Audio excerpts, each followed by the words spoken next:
Hey, this is Arneluebberty. Welcome to my channel. In today's video I want to give you some tips on learning jazz guitar.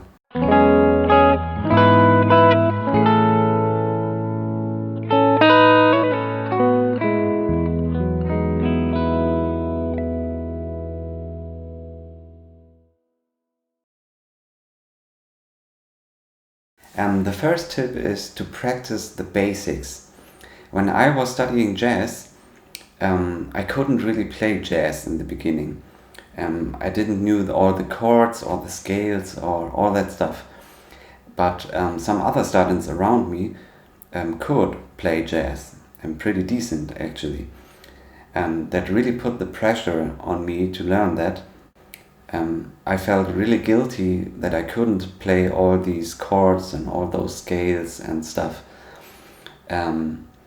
So I sat down and really asked myself, what are the most important things that I have to learn in order to play jazz? And the first thing that I discovered was chords. Because if you think about it in a quartet situation or something, 90% or 80 or 85% of the time you are playing chords, you are comping. So I tried to learn all the chords. For example, major 7 in all inversions and all I could find. Oops. Major 7, then 7, minor 7, minor 7 flat 5, and diminished 7. The second key thing for me was to learn arpeggios, because they are a way to visualize the fretboard and you start to know where the notes are, what note this is, A flat, E flat, G flat, F, C, A, G, C, and so forth. And it's a beginning way to start improvising and to hit chord tones on strong beats. And that's just a basic thing for jazz to learn. So arpeggios, very helpful. I just spent hours with these basics. And for example, I spent hours with improvising on 2-5-1s. I spent so much time that really my ears started to hear this stuff. And I am not a master by any means, but nowadays when I improvise over 2-5-1s, I feel very free and I can play stuff, I can hear stuff, and it's not as uncomfortable as it was back in the day. And number 2 is sight reading on guitar. It's a very good skill to have, especially for guitar players. I want to tell you a short story from my experience with sight reading. Because when I was exposed to jazz for the first time, that was in a big band. I think I played in a youth big band. And there were, of course, trombones, saxophones, trumpets. And we had a piano player, we had a drummer, we had a bass player, and we also had a singer.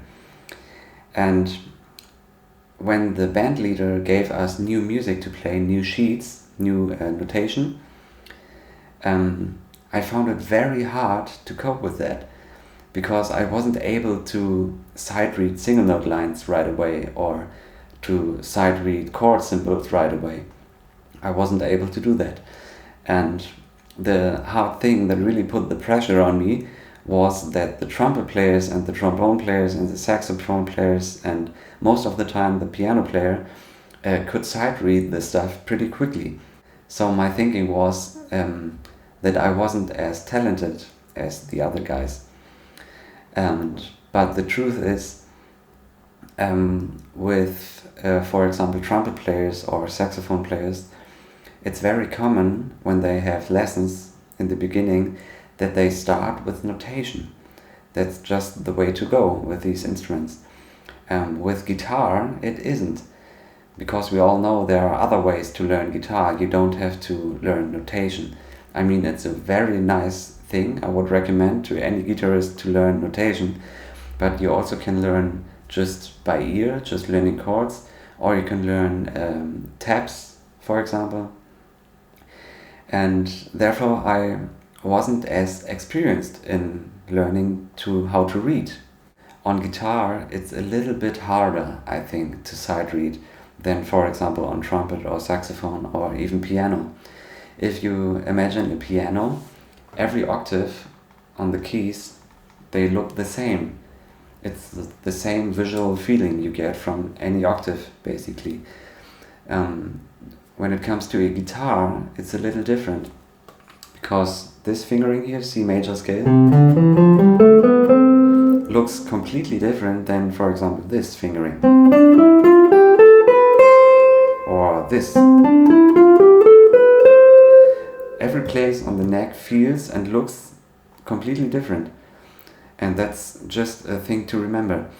Another thing to remember on the guitar is that you have different places to play exactly the same note. On the piano there would be just one key for this F. It's just one key. You see the note and you can press only one key to fit the right note. On the guitar there's this F, which is exactly the same note as this, or as this, or as this, or as this. So there are 5 possibilities for me to play the F. And that's another thing which makes guitar a little bit different than, for example, piano. And of course I don't want to take anything away from pianists and trumpet players and trombone players and saxophone players. It's also a hard thing to do on their instruments, of course. But it's just a little different story on the guitar. The third tip is to learn solfege, or solfeggio, however you want to call it. That's the skill to sing lines, single note lines that you see. You can't hear them, you can't play them, you should be able to, or you should learn to sing them. In order to play jazz in a creative and free way, I think it is very important to train your ears, because most of the time, or many things work because your ears understand the music. You have to start very slowly, because it's a hard skill to achieve. I found it very hard at the beginning, but it really pays off. There are 2 methods, the movable do and the fixed do. Movable do, or how is it called? I don't know. Movable do, I think.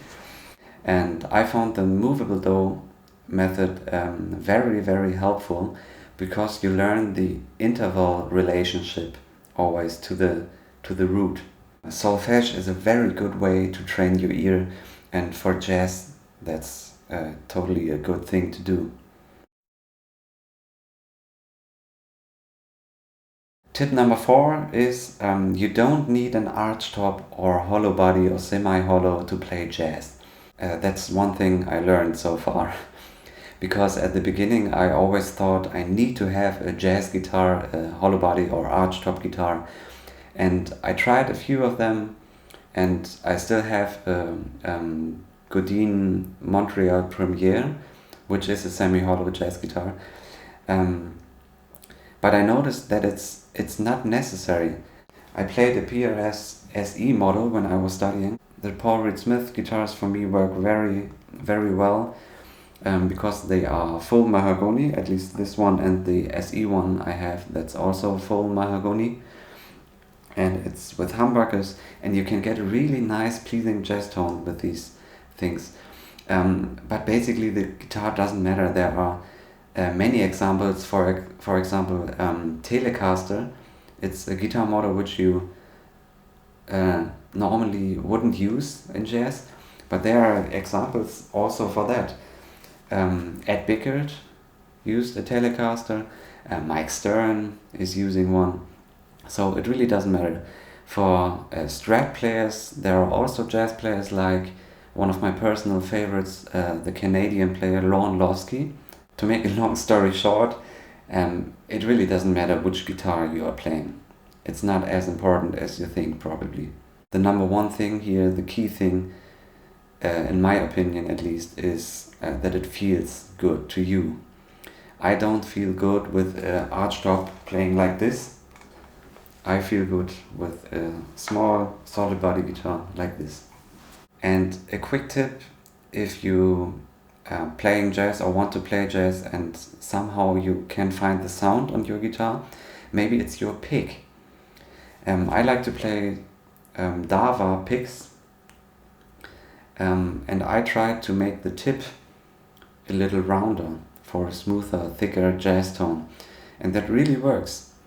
So I show you a picture here of the regular Dava pick, Jazz Grip Darine, I think it is called, and then I show you another picture of how I rounded the tip on this pick.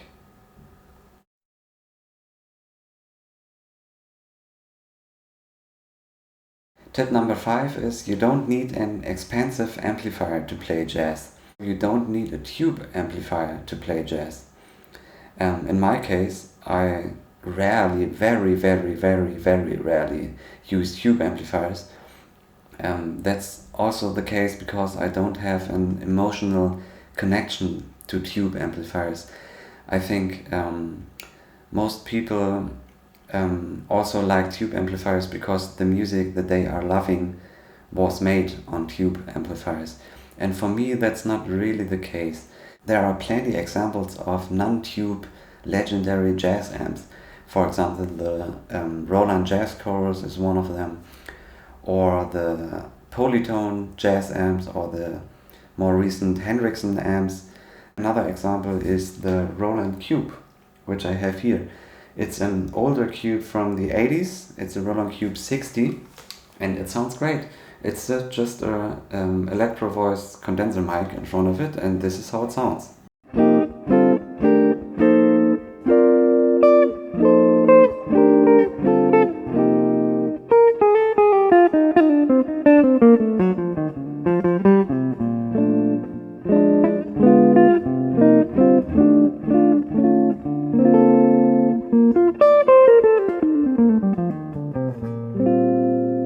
So it's a very nice sounding amp. It's more than loud enough for most jazz occasions.